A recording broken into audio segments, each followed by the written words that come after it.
Hello, hello, everybody. How are you doing? You'll go ahead and bring Kathy on. All Hello. right.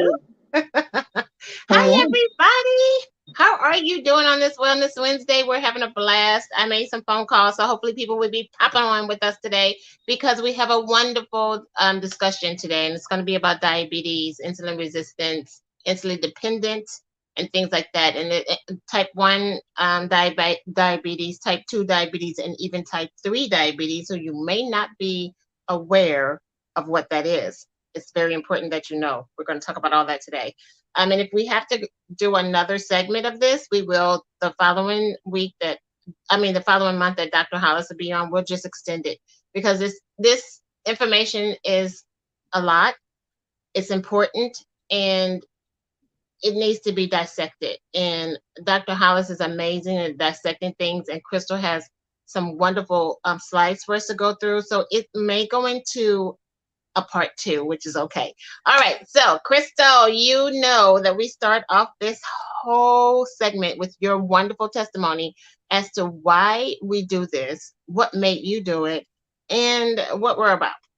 All right. Well, I'm a holistic health coach and a herb specialist. And, the reason I got into this was because when I was 18, I was actually diagnosed with something called ulcerative colitis, which is very similar to Crohn's disease. It's just like one step down, basically. And I had two flare-ups, once when I was 18 when I was diagnosed, and then once when I was 24. Both times I lost over 30 pounds in a month, very malnutrition, both times hospitalized. The second time was just worse. And I was in the hospital for about 8 days. They talked to me about, doing surgery. They talked to me about being on different medications, chemo even, giving me steroids, giving me too much of steroids in the hospital. No one was monitoring it. And lots of things just happened while I was in the hospital, and I was basically on my deathbed. The doctor said, if I was any older, like in my 50s, I probably wouldn't be here. Because I was in my 20s, I was probably able to bounce back better than someone in their 50s possibly. So that kind of was a little wake-up call, obviously. And when I was 18, I did find a naturopathic doctor who helped me on my journey to getting better and things like that, but I didn't really take it seriously. So, when I was 5 years later, I just wasn't taking it seriously, and a lot of stress came on to me, and I had another flare up, and I had a 2-year-old daughter at the time, and I had to make some changes. And so I went to her because really I've tried the things that the doctors recommended. I tried some steroids. I tried, some ulcerative colitis medications, and, they just seemed to make things worse. I was still bleeding internally. I, still had all this inflammation and pain, and still had all the symptoms and even more symptoms because of the side effects of the medications, you name it. And so I went to Dr. Inga, and I said, you know what?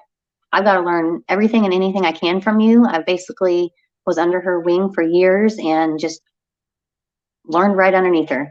And I took it seriously, and my health started to improve, and I started to get rid of the things that, like, the doctors told me that I would have for the rest of my life, that there's no cure for ulcerative colitis and all that, and you could possibly get cancer, and once the time from when you're diagnosed 10 years later, and they want to tell you all this bad news, and that's all I was hearing. I wasn't hearing solutions. So when I got with Inga, Dr. Inga, I listened to what she said. I changed my diet and lifestyle. I took supplements. I tried to manage my stress, and this takes time. This is years of work. I'm eliminating, food causing allergy causing foods, things that cause leaky gut, and this takes time. I'm still eliminating things through my diet, that I think shouldn't be there, and that I can find other alternatives that are healthier, and I'm getting better and better. And here I am now today. Yeah, Fast thank forward. God. I know, fast forward, I'm almost 34 here, coming up in August, and I don't have ulcerative colitis anymore.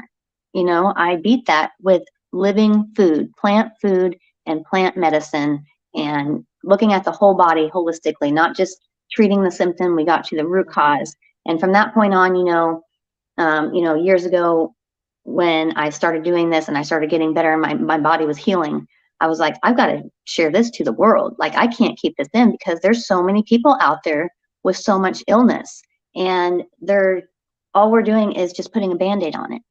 And we're living like this all our lives with a sickness that we don't have to live with. And so Kathy and I came together because we believe in the same thing, looking at the body holistically, the whole body, mind, and soul, getting to the root cause, not just treating a symptom, you know, and that's what we came together, is to help people, educate them, and to show them that, you know, there are food medicines and plant medicines out there, and things that we can do that are non-invasive, that are an easy fix, and we can fix our entire health. So we're here. We started Natural Health Hub, and you know, we started Wellness Wednesday, and you know, we just thought that this would be a great way to educate every Wednesday, you know, and we love doing it. We have experts on here, especially one that we really enjoy. We have on every single month, about mid-month, Dr. Hollis, Dr. Scott Hollis. He's one of our favorites, of course. We can't say it enough. And actually, he's my favorite, very favorite. Because of the way that he teaches. So we might as well just bring him on right now. Dr. Hollis. Absolutely. He is with, look at that smile. How could that not be your favorite? I mean, come on. Thank you, Kathy. You're welcome. I've been with Dr. Hollis for 1 billion years. And it's been a wonderful 1 billion years. And we fight like brothers and sisters, but that's because we love each other so much. We argue back and forth, but you always win the fight. I don't. But thank you for that. Kathy's got that Taurus in her. She's got that strong mind. So we're going to talk about diabetes today, you guys, because I'm learning so much about my own body through my struggle of all of you know that my main goal is to get off all meds. This week, I took myself off of my pain meds cold turkey. Wow. That's like, I have to applaud Kathy for this, because everybody understand that there are withdrawals that happen here. There are pains, aches, you know, all kinds of things, you know, feeling like flu-like symptoms, tired, fatigue, stronger muscle pains than you were having even before, because you're taking it for your detoxing, you know. So just understand that this is a really hard place to be. And kudos to Kathy, because she did it. I'm proud of her. Yeah. I was taking it because of inflammation, but guys, inflammation comes because of a lot of different things in the body. And so I'm trying to fix those things and stay off of meds. And I'm getting off of meds. I'm off of my pain meds. Yay. I'm not doing them anymore. They weren't, I have to say, they were just a strong Advil. You know, they were just a strong, what are they, Dr. Hollis? It's called diflucanac or something like that. Yeah. It's like a real pharmaceutical version. Yeah, it's like 4 times stronger than Advil. Is that a muscle one relaxer? pill is like 800. Yeah.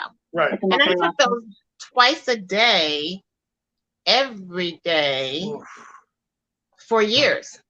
And yet you're in such a good mood, even with the withdrawals. We like this, Kat. It is what it is. That's how I am. But the other two I want to get off of are my high blood pressure medicines, which is only one. I only take it twice a day. Well, I've been taking it once a day. I should take it twice a day. And my diabetes medicine. I want to get off of both of those. Well, the only way to do that is to learn how to fix my body like Crystal learned how to fix hers. And so that's what I'm trying to do. So today's conversation will affect a lot of you guys out there. I know it will. And so, Dr. Hollis, we're going to start off with you explaining the differences between 1, 2, and 3 diabetes, the type 1, type 2, and type 3 diabetes. Yes, and let me add to something you just said. Okay. Even the people that are not experiencing it now, even if they're not listening because they have troubles now, it will affect almost every American at some point before they die. Mm-hmm. It's somewhere around 86% at some point in your lifetime. So there's a couple 3 biggest points I want to make sure we get through, but we probably will end up with a 2-part segment. But the biggest confusion that I get with people off the street is that they don't understand that there are type 1, type 2, and type 3 diabetics. And the old days, the older generations understand those terms differently than they are now, which causes even more confusion. So to cover all the bases, here's how I explain it to all of my patients. Okay. In the old days, there was what's called juvenile onset diabetes. I've heard of that.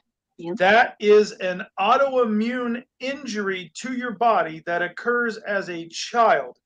It is not something that you're usually born with. It is an acquired condition, usually rears its ugly head somewhere between age 7 and 10. And it is now known through science to be a direct result of an adverse reaction to childhood vaccinations, which kill the islet cells of Langerhans that exist in your pancreas, also known as the beta cells. And then you stop producing insulin, which is the hormone that regulates and transports sugar, also known as glucose, throughout your whole body to every cell in your body. Now, the important part of that is they call that type 1 diabetes now. And for the general purposes of this discussion, it is not medically considered to be reversible, treatable, or preventable. However, every person that I believe seeks out natural health care can get improvement, even if we can't reverse it. Correct. Now, type 2 diabetes, as it's currently called, used to be called adult onset diabetes. However, not anymore. Now we have young children who are being diagnosed with type 2, and we have adults that are even as old as 50 who are getting diagnosed with type 1. So it is now something that affects every human, especially every American. And I'm sorry to say that, but that is the truth. And even though we may have the greatest healthcare system in the country, in this country for the whole planet, I believe we have some of the sickest and most unhealthy people on the planet. A little fun fact, they rate all 300 and some odd countries every year on how healthy they are. Do you know that we always rank below the number 50th country? And countries like Mongolia are ranked higher than us. Wow. So, sorry about that. That was a tangent. But type 2 diabetics are what most people will expect, which is also an acquired condition. I am a firm believer in my wellness clinic that if you weren't truly born with it, if it's not a congenital disease, if you acquire something, you can probably reverse it. So when a type 2 diabetic becomes worse and worse and worse, especially if they don't catch it, treat it, and take care of themselves, they will then become what is now called type 3 diabetes, or better known as insulin-dependent type 2 diabetes. So that means you now have to have insulin injections or an insulin pump just to stay alive. I just want to chime in real quick, because on to type 3 diabetes, what a lot of people don't understand, Alzheimer's and dementia are very highly related to that. So we need to control our blood sugar for sure, so we don't get that type 3 diabetes, because I know so many people, so many clients and friends of families that they're now dealing with Alzheimer's and stuff, and it's because of the type 3 diabetes. Well, what we have to do is take care of our liver and our pancreas. Right. We're not doing that as a country. We don't understand how important those two organs are. They're as, if not more important than your heart. The reason why I say that is because when we abuse those two by eating high carb diets, such as donuts, sugar, any sugar, bread. Yes, everything I'm trying to say here. And I mean all of that high carbohydrate diets are killing our internal organs, and those are the two main ones. Right. Those two main ones affect our heart, you guys. They affect our heart, and we don't realize that. And so when you stop abusing those two organs, then your heart is going to be better. Okay. And most people, sorry. Go ahead. I was just going to say, most people don't understand the heart is often considered an inert organ. It does not have the metabolic functions, nor does it produce hormones or anything like these other organs. And almost all heart conditions are secondary to something else. Which is my point exactly. That's 100% what I was saying. If you're not taking care of your pancreas and your liver and your kidneys, I'm going to throw those in there, your heart is going to feel it. And that's the secondary he's talking about, the heart attacks, the murmur, those things like that are coming from that. Now, let me also say, we don't realize by eating the high carbohydrate diets that we're eating, that it's literally causing cirrhosis of the liver. And I thought that that was only when you drink too much. I did not know that there was a food-induced cirrhosis of the liver. Non-alcoholic fatty liver disease. Yep. Exactly. 100%. So you guys, that is diminishing the function of the liver tremendously. And the function of the liver are over 500 of functions that are within the body that we need that liver. Okay. So Crystal, you were about to say something. Go ahead. Oh, about the heart. Oh, no, I was just going to say that, you know, you said the pancreas and we have to protect our pancreas. I don't know if everyone understands this, but your pancreas is what produces the insulin hormone. So that's why we really have to take care of it. And we're going to dissect this and everything, but to really be as simple and basic and just say, hey, this is the actual issue. It's sugar. Sugar is the issue. We all eat way too much sugar. And there are over 500 different words for sugar.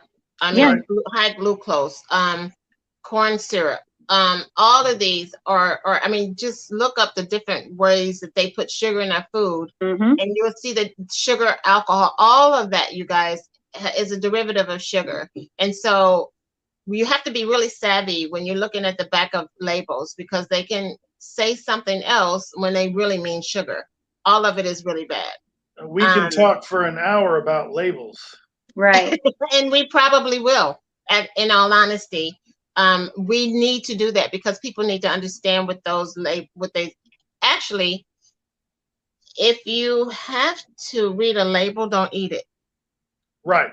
Yeah. If it's not a plant that comes from the ground, if it's made in a plant, we shouldn't eat it. If it comes from the ground, we should eat it. Exactly. Plant that comes from the ground. I like that. Yeah. So just stick to more whole foods. It's a basic. You get an avocado. What's the ingredient in an avocado? Oh, avocado. Here I am. Yeah. If it's only one ingredient, you need to eat it. Other than that, you need to let it go. But diabetes is killing us, you guys. It's killing us slowly. It affects your eyes. It affects your kidneys. It affects your inflammation in your body. And I have found out and figured out that I am insulin resistant. Yep. Had I known I was insulin resistant years before I was a diabetic, I could have warded off being a diabetic. Oh, yeah. Can I add something to what you just said? Yes. People actually have insulin resistance 20 years usually before they're diagnosed with diabetes, by the way. Yes. Right. And had I known, and there were plenty of signs, but I didn't find out about insulin resistance until the last year. And I'm 60. And you can, and you know, we're going to talk about that. We can reverse that because if we stop I'm in the process of doing that right now. Yeah. I'm in the process Kathy's doing a right great job too of it. She's able to take sometimes not the full dosage of her medications. I mean, come on now.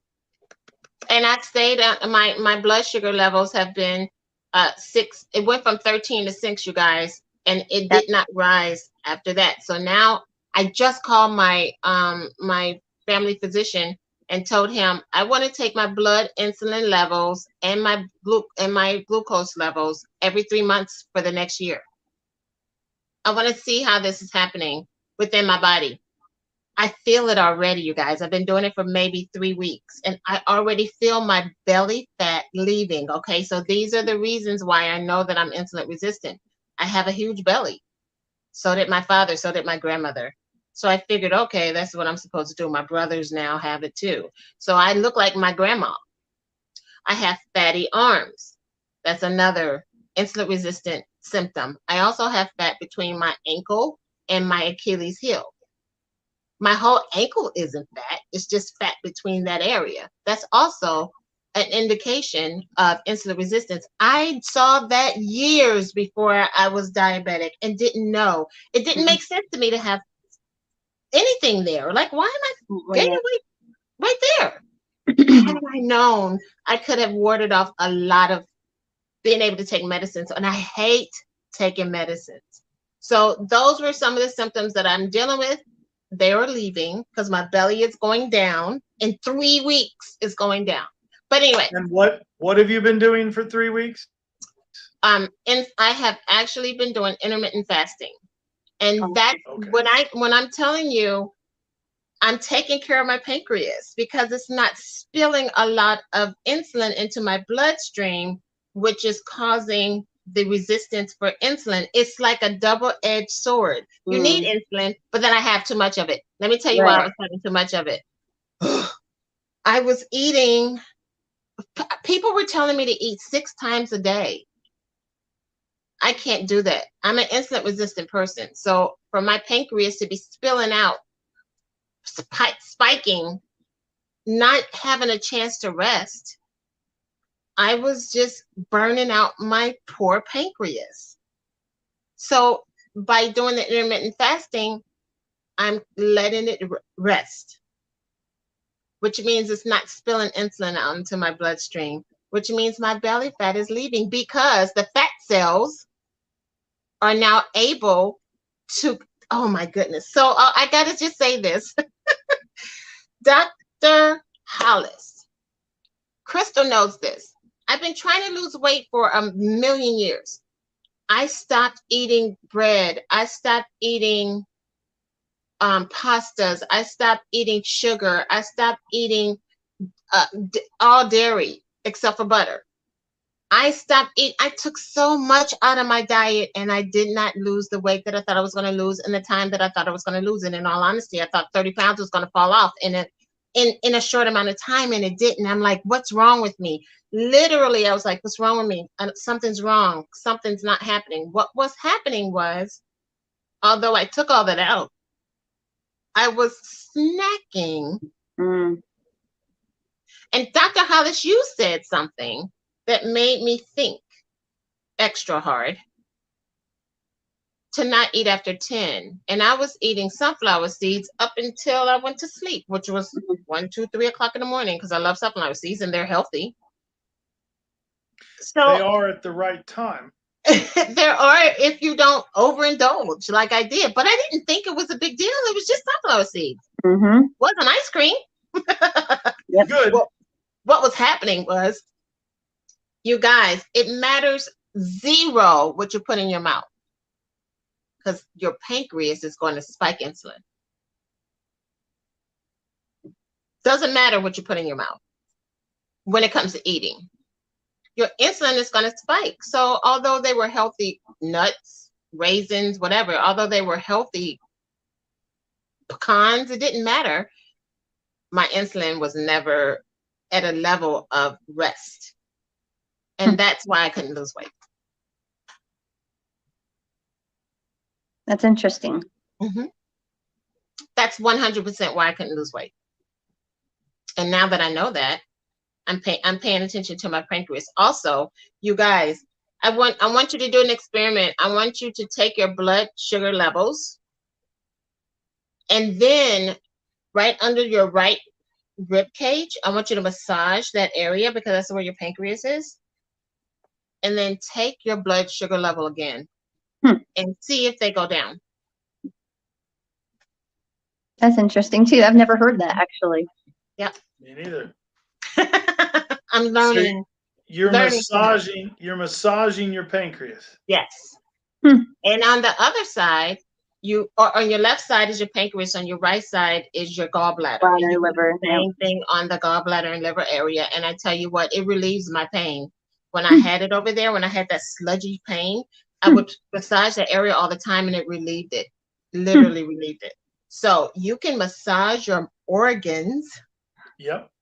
And they can perform for you better.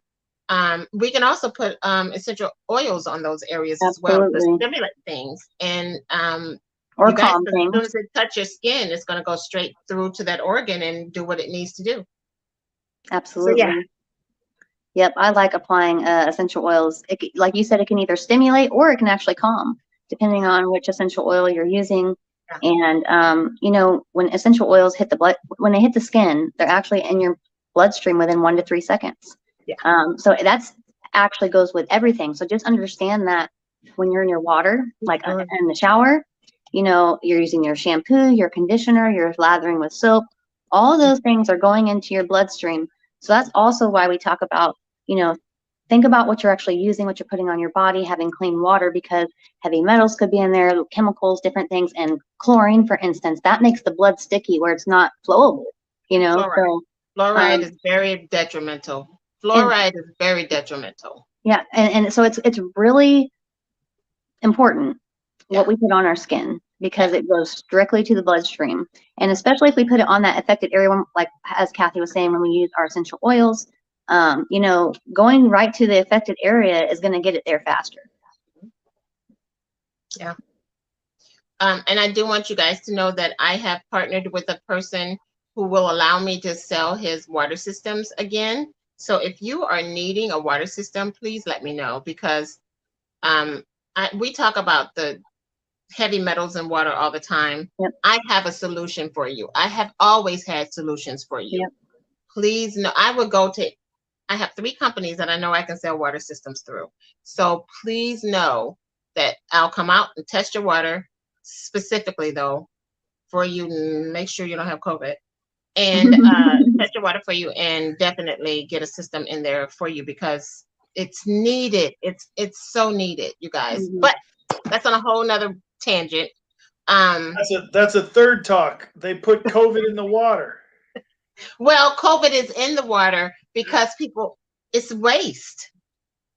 It literally is our waste that causes all of that to happen. And there's no way that the water plants can get all that stuff out, you guys. Just no way. Medications, antibiotics. No, there's so much in our water. That's why I only use RO water. Yep. Throughout your home? water or alkaline, either one. They're both. No, throughout your home? Oh, yes. Okay. Well, yeah. Well, then you got a real big system then. Your system's nice. Yes. Yeah. Whole house. Whew. Yeah. That's a good one. So we can hold a whole nother system on that, but a whole nother conversation on that one. But I tell you what, diabetes is an epidemic. It's a bigger epidemic than COVID. I believe 10 years ago, bigger epidemic than cancer, you guys. It is. It is. I believe like 10 years ago. It's a precursor. It's a precursor to cancer. Yeah. By the way. Right.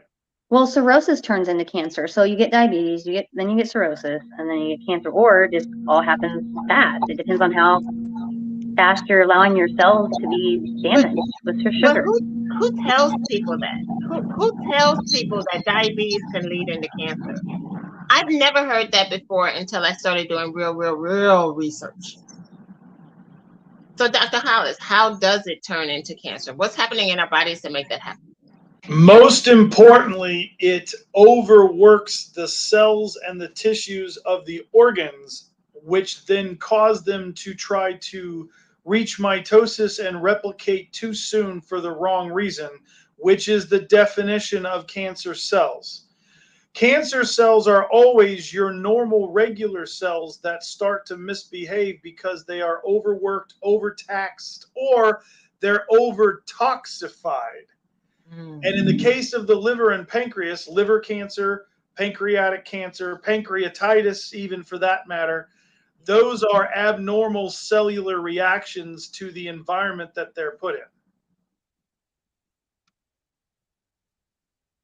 Now, the most important thing of all is that a lot of people don't understand what the definition of diabetes is. Okay.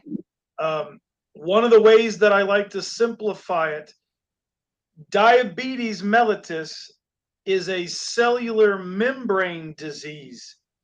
At the cellular level, it actually has nothing to do with blood sugar. We simply discuss blood sugar all the time because it is an easy thing to watch and monitor, especially with lab work, because it is the most common secondary effect of the diabetes to end up with what we call hyperglycemia, high blood sugar. But you have to understand that is a secondary side effect of the main disease. So when the cell membrane becomes immovable, dried up due to dehydration, Oxidative stress. yes, overused and overstimulated by a surplus of insulin, because the insulin is high because you've been eating too much sugar or carbohydrates or starches, which is all basically the same thing in different forms. Then the insulin resistance is the actual name for diabetes mellitus, just at an earlier stage, 10, 15, or 20 years before we call it diabetes. So Mhm. mad. You I'm have so to mad. remember, it's just like pain. Before you feel a pain signal in your head, you've already suffered cellular death at the site of the pain. Yeah. Those cells don't release the signal that you interpret as pain unless the destruction has already occurred of at least one cell. Mm. So, for you to understand that the side effects of diabetes are retinopathy and neuropathy and amputations of your toes and feet, that is a late stage death of the cellular tissue. Diabetes starts long before that, and it is detectable long before that, and it is treatable and reversible, in my opinion, with natural means sooner and more effectively than any pharmaceutical or drug can do, or any type of medical intervention. So let me say something real quickly.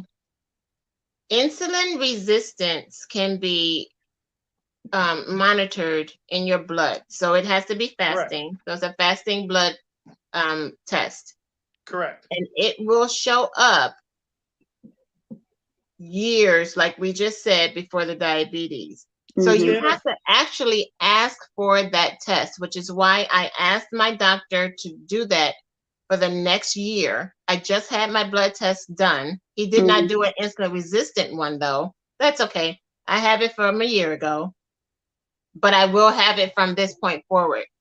It can show up years before, which is why I'm so upset that that's not a normal test.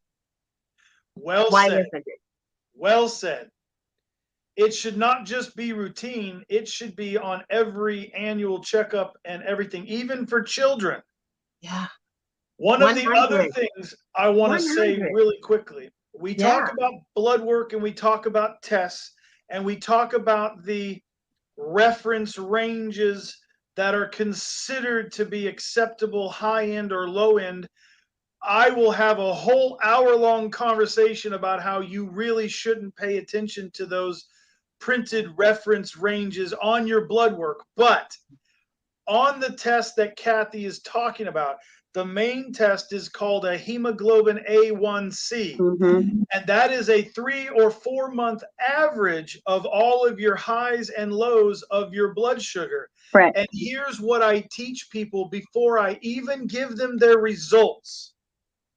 The entire test has a range of only 1% out of 100%.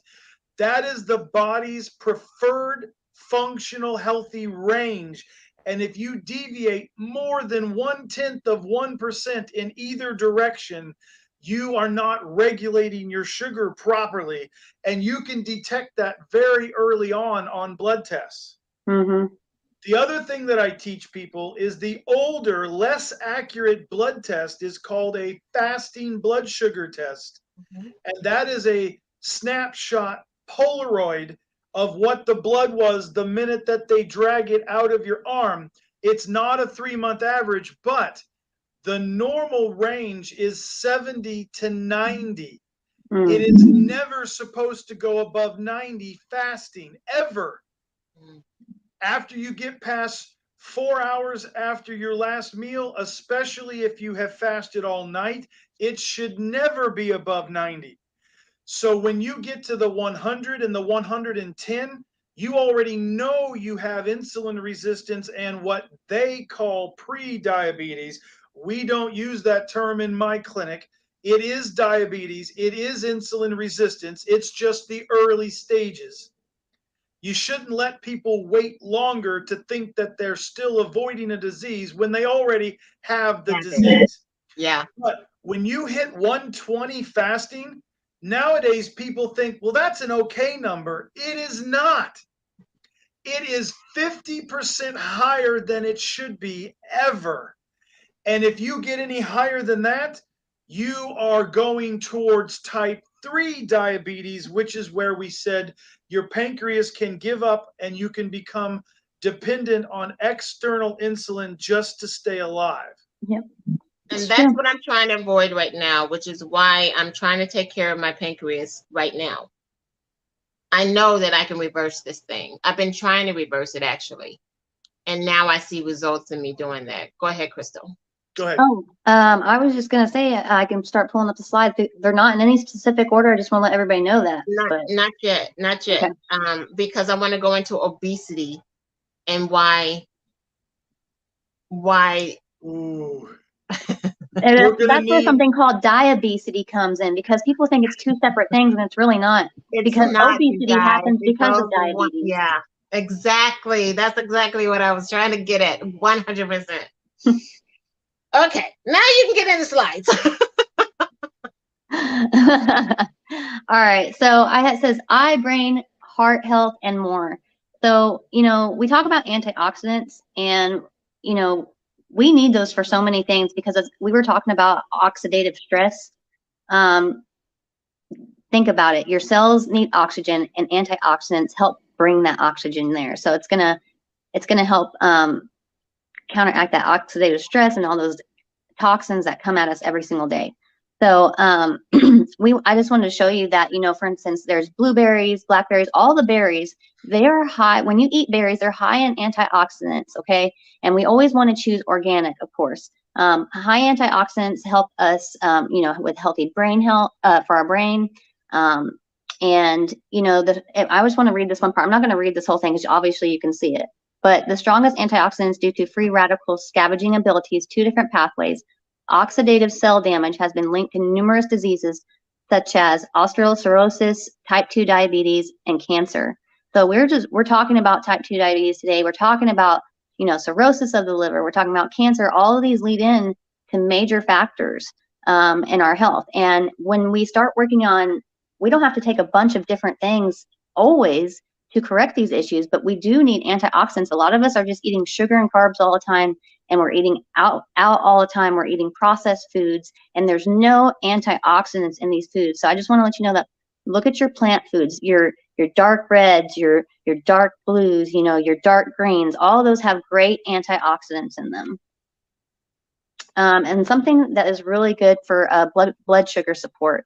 Organic aloe vera and cinnamon help support balanced blood sugar glucose levels. Now, I'm not talking about cinnamon that you can just go buy from the grocery store and put it into your pancakes or something. I'm not talking about that. I'm talking about you have to have the cinnamon with the right amount of compounds in it. It has to be a right percentage. So we have to get medicinal cinnamon, and it's grown in different areas of the world. We have to know that different herbs are grown in different places of the world. Wild crafted is always best because there's usually no chemicals. It's organic. They're out there in the wild where nothing has touched them. If you want to put on the screen real quick, I'll show you the one that I have. It's called, is it backwards? Ceylon cinnamon powder. No, it's not backwards. Okay. Or how do you say that? Ceylon? Saline or Cylon, you guys. If this is the one that you want, you don't just want, like she just said, you don't want the one that you can just put on your food. You want this one. It is, I think it comes from Sri Lanka. Yes, it's raw from Sri Lanka and it's organic. Awesome. Awesome. Okay. Thank All you. right. Yeah. I'm glad you said that. Yeah. And then also I want to talk about aloe, because aloe is like, it's actually beneficial for more than just blood sugar support, but aloe is beneficial for both insulin dependent and non-insulin dependent diabetes. So that means type 1 and type 2. Yeah. Here we are. Let me just pull this up real fast. I can't even read number 1, but I know that aloe is able to stimulate the secretion of the hormone insulin in the body, thus regulating our blood sugar levels. 2, aloe vera detoxifies the body, thus getting rid of excess sugar from the bloodstream. That's great because a lot of us eat too much sugar as it is. It contains proteins that bind carbs together, so it has a slower digestion process. The slower we digest, that means it's slowly releasing the carbs. It's slowly releasing the sugar, so it's not all at once, so that our insulin doesn't spike all at once. These compounds help in lowering the presence of sugar in the blood and to help maintain correctly afterwards. So that's kind of what I just said, I guess. Traditionally, the juice from this dark plant is used as a natural remedy that helps lower cholesterol and blood glucose. So just know that aloe can do for both things. So if you have something with like high cholesterol, maybe your HDL is low and your LDL is high, aloe vera is very good for that. Aloe vera comes with anti-inflammatory properties. These properties help protect from different problems like infections, ulcers, and wounds. So this is also great for your digestive system as well. Aloe vera is something that whole leaf aloe vera, actually, I used to take when I had ulcerative colitis, because a lot of times your stomach feels like it's burning or it's on fire, and I just say aloe vera, it's there to put out the fire, basically. And then 6, it is said that aloe vera can lower blood glucose significantly in a few months. So just understand that we always teach your body cannot heal in under 3 months. And then you add on a month for every year you've had the issue. So if you've had diabetes for 10 years, we're going to add 10 months to those 3 months. So 13 months altogether, we should be taking aloe vera. So to fully get to the root cause. So just in a few months, that's why I say just in a few months, because the body doesn't heal in under 3 months. It takes at least 3 months to start getting that healing to start. But we do want to continue it depending on how long we've had the issue. And then the gel is is abundant in glucosamine. I think I said that right. Glucomannan, thank you. Glucomannan is a dietary fiber. It's easily dissolved in water and helps lower the amount of sugar found in the body. So that's really good. And let me just say that the high cholesterol is a direct derivative of diabetes.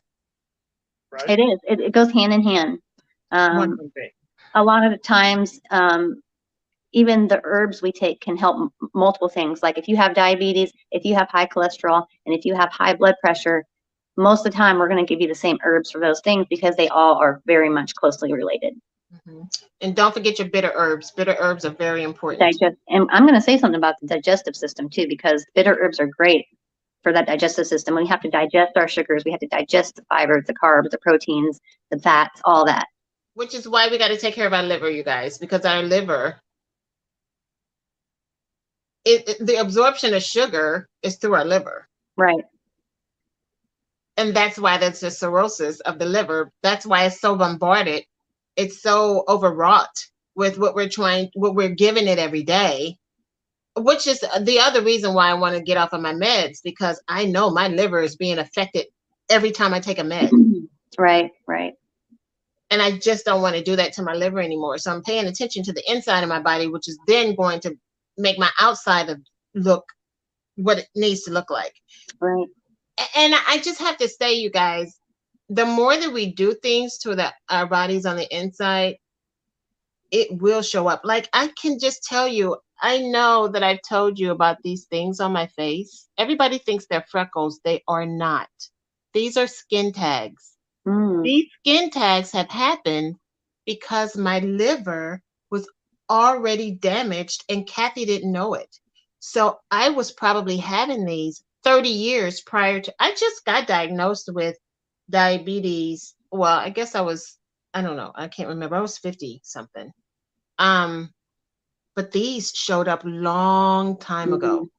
And I didn't know what they were. I didn't know why they were there. I have skin tags, literal skin tags that showed up long time ago. I didn't know why. It's because my liver was trying to tell me I need help. A lot of showed up times, on my skin, and I didn't know it. exactly. A lot of times we can, when we improve the liver, like you're saying, we also can improve the thyroid as well. And the thyroid controls our metabolism, which also helps control the sugar as well. And our weight loss, and like how we were talking about obesity, you have to understand that the thyroid controls that. So if you help most of the time when we help the liver, we help the thyroid. And I'm obese. I mean, I am. That is something that I have been for a while, and I used to blame it on my kids. It's not their fault. I used to blame it on them, but right after I had Alana, I was size 14. I mean, and that was 35 years ago. That wasn't an obese person. I look back at those pictures and I thought I was huge because I was 120 all the way up until I got 20 pounds, 120 pounds all the way up until I got married. Then I got pregnant and then I went up to a size 14. Oh my God, that's horrible. It wasn't. That's what I'm trying to get back down to, actually. It's a full thing. So, yeah, I mean, you can do it. You can do it. You're going to do it. Oh, I'm there. I'm there already. But Dr. Hollis, what is happening to my liver that's caused, or people's liver that causes these and causes the skin tags that we think are just stuff that happens on our skin? So back real quick to one other paragraph. The liver also is responsible for manufacturing the cholesterols in our body. And that is part of the reparative process of every other cell in your body, including your liver. And what a lot of people don't understand is that the liver produces enzymes that go out through the blood that repair other damaged tissues. And the sugar is damaging your tissues, including your skin. And the liver has to spend its time repairing everything else before it has time to repair itself. And often it will sacrifice itself, just like a good mommy would do, to take care of all the other children before it takes care of itself. And then it still doesn't ever get a chance to catch up on taking care of itself, which is why the skin tags are usually on your extremities or your creases, like the creases around the neck or on the back of the neck, because that's where the blood sugar gets stagnant. The blood flow, it builds up the sugar, and the skin reacts because the toxicity of the sugar. Sugar is very acidic, and that's why alkaline water is so important, because the sugar acidity is what damages the nerves of your eyes and your hands and your feet. And remember, your head is considered an extremity from your core thorax of your body. So you'll lose this, and you'll lose your toes, and you'll lose things up here before you lose your organs, because your body will try to keep your organs alive, because you only live as long as your weakest organ. But while your liver is trying to keep the rest of you alive, it's getting damaged, and then it will die. And then when they diagnose you of dying of natural causes, it's almost always liver failure or kidney failure. That's true. Because you couldn't keep them going long enough to actually repair all of the toxic load damage in your body. And basically your body becomes acidosis. You're full of acid. Right. And if you're not careful with the sugar, you can get ketoacidosis, which is very dangerous. So anybody who's doing fasting or keto or Atkins or anything else like that needs to be monitored by a physician to make sure they don't go all the way into ketoacidosis. And tell me what is ketoacid? Like, what's the difference between keto and ketoacidosis? Well, keto stands for the formation of ketones. Ketones is when you break down the fat you already have stored and you're metabolizing protein and fat instead of carbs. So it is literally all of the low carb diets are ketone diets. But people tend to take it too far and too fast, And if you develop too much ketones in your blood, you will get what's called ketosis, which then, if that's not treated, and it's somewhat okay to hang out in ketosis for a little bit at a time to help you with the weight loss and the fat metabolism and defeating the insulin resistance.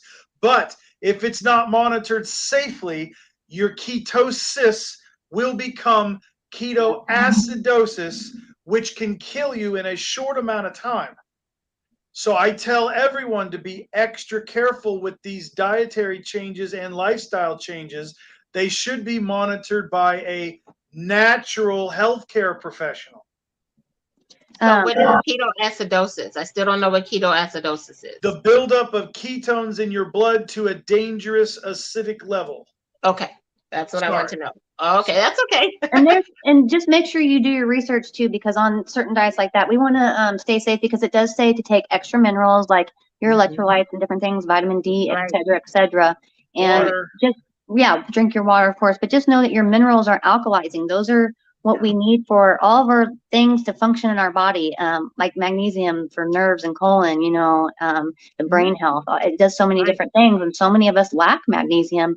And the reason we lack all these minerals really is because we're not eating plants, real food. Right.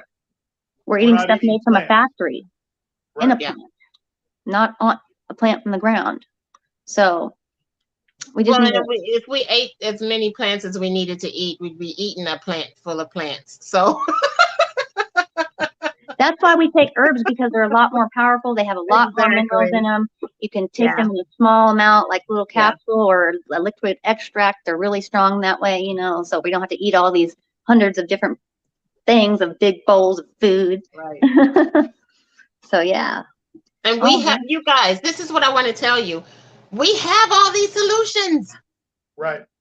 There's not anything that we sit here and tell you where we cannot give you a solution. We have people that have natural soaps where you don't have to have chemicals on your soaps. We have people that will guide you, lead you, and direct you, like Dr. Hollis here. Please call on us to call him to get you connected with him.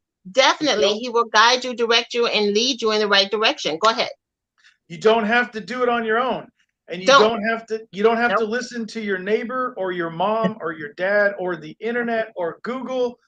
Call us, and most of the time it's free. Just call us and let us help you. Because if we can help you, we can help even more people. That's right. So we don't give you gloom and doom. We're giving you solutions at the same time. I just know that when you're serious about your health, you will be able to reverse, I would say 98% of what you're ailing, like arthritis. That's a simple fix too, by the way, that people don't know. And diabetes go hand in hand. Who knew? I didn't find that out until I started doing my research. The inflammation is the key. Inflammation. Exactly. We have to decrease inflammation in order to heal, repair, reset, all those things. And when you get rid of all that sugar and acidity in your body, your pain is going to go away. Go ahead, doctor. I tell people, how much trouble is it to have a severely sprained ankle? It can literally grind your life to a halt. You can't get dressed, you can't drive, you can't shower, you can't work. But if you have 13 organs and you have all 13 of them with a sprained ankle all the time, because that's the inflammation level that you're at, that's what you're walking around with every day. And they don't just recover automatically. So, yeah, I like to tell people that. Food is medicine. We got to repair it with food. We got to repair it with our mental health, our emotional health. We got to repair it, spiritually, all of that. Everything. Spiritually is a big one. Yeah. We treat spiritual, emotional, mental, and physical health care in our clinic. That's right. Including counseling and everything, stress management. Yeah. But yeah, that's what holistic healthcare is all about. And thank you for the kudos, Kathy. I do my very best for everyone.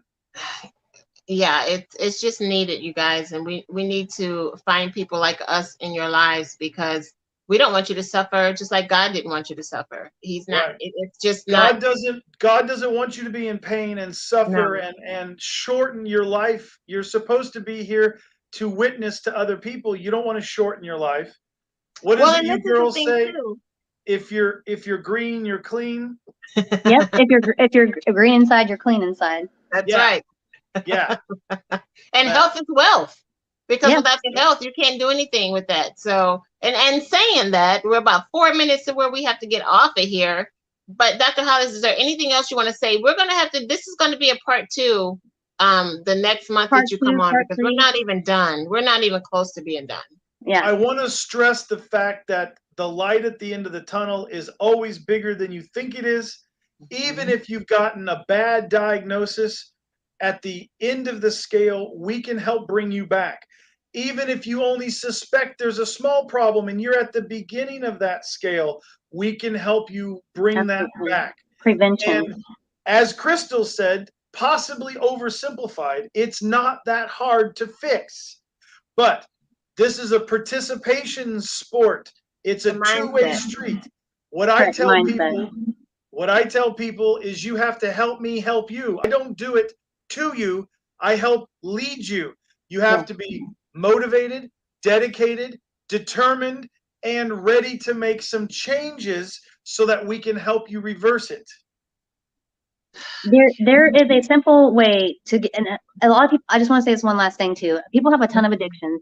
They think they're addicted to sugar. They think they're addicted to, you actually are. You're addicted.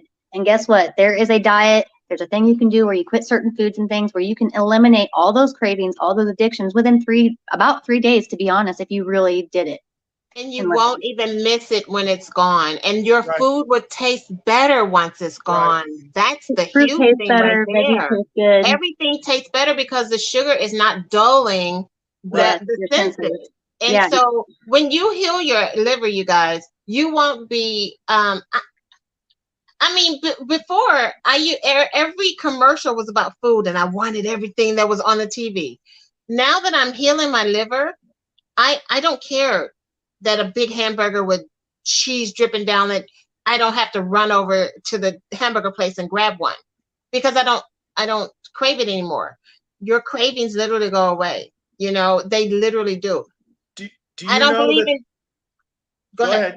No, I was going to say, I don't believe in cheat days because cheat days open up a door to it getting bigger. So if you're doing this, be like Dr. Hollis said, be focused, laser focused on getting your health done. Just know that you're not going to be cheating any kind of way because it will open up a door to want more and more and more. And then you go back into the bad habits, which is what I've done all my life. And I'm trying to tell you not to do that. So go ahead, Dr. Hollis. Did you know that the same center in your brain that's part of the limbic system that responds to all addictive chemicals, including heroin and cocaine and tobacco and nicotine and alcohol, is the same one that sugar activates? Yes. Mm-hmm. It's as hard of an addiction to kick as any of those other ones that I mentioned. So if you have a cheat, if you fall off the bandwagon and you're a patient in my clinic, we inform you that we have to start your 90-day clock over again. Oh my. And once somebody does that a couple of times, they usually will stop. So thank you very much for having me. Crystal, you get the last 10 seconds. Oh, no worries. Go ahead, Kathy. You can wrap it up for us as usual. Oh, yeah. You guys, we threw a lot of information to you. We know we did. We want to do that. We want to get your mind thinking because we need you to get healthy. And in order to do that, you have to know. Once you know, you can't not know. Right. Once you know, you can't not know. And now once you're healthy, you can't go back. You wouldn't want to go back. You don't want to go back. You don't want to. You wouldn't want to go back. That's what I meant. Yeah. I have no interest in gluten. The 3 of us are here to help you guys. The 3 of us will be here the same time next month. Well, we're here every Wednesday. Crystal and I are. But Dr. Hollis will be with us again next month. Oh, please, please, please join us because we're going to continue this conversation. We'll give you more better tips. There are more slides for us to go through. just know that you're not alone, like Dr. Hollis said, and just know that health is wealth. And when you are green inside, you are clean inside. We'll see you next Wednesday. Bye, you guys. Thank you so much. Thank you, guys. You have a good Thank you, one. Dr. Hollis. Thank you, Crystal. All right. Bye-bye.